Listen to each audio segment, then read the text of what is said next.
Three senators have urged the government to act swiftly and arrest the killers of Father Alois Bett, who was murdered in the troubled Kerio Valley region. Senator Jackson Mandago of Uasin Gishu, Samson Cherargei of Nandi, and William Kisang of Elgeyo Marakwet said the government can apprehend the culprits promptly. Kama mimi, Bishop anasema hivyo, nataka niambie familia ambao tunatoka katika kaunti ya Nandi, poleni sana. Diocese yetu ya Eldoret kiongozwa na Askofu Dominic Mengich, poleni sana.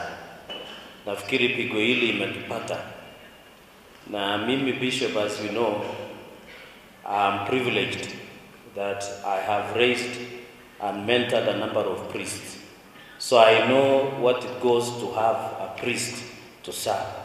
So on behalf of many families who have priests in their family, we were very distraught and shocked that a man of God coming from his priestly duties could be killed just like that.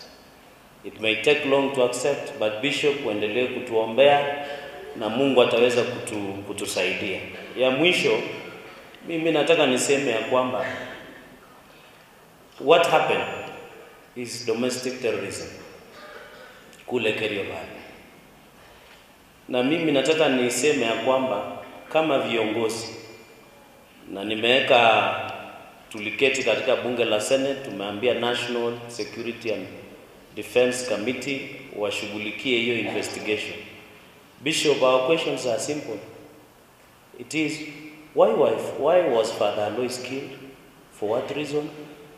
And why like that? Anawawa tu kama mnyama? Those are the three questions that we are asking, Bishop. And I know when you are serving, there are assets of where you serve from. But mimi nataka niseme ya kwamba vile Kerio Valley, kama serikali, na nataka niulize hii kwa heshima sana. Pale Mount Elgon tulikuwa na shida ya SPLF. Serikali ikagazeti, we need to gazette Kerio Valley as a disturbance zone so that we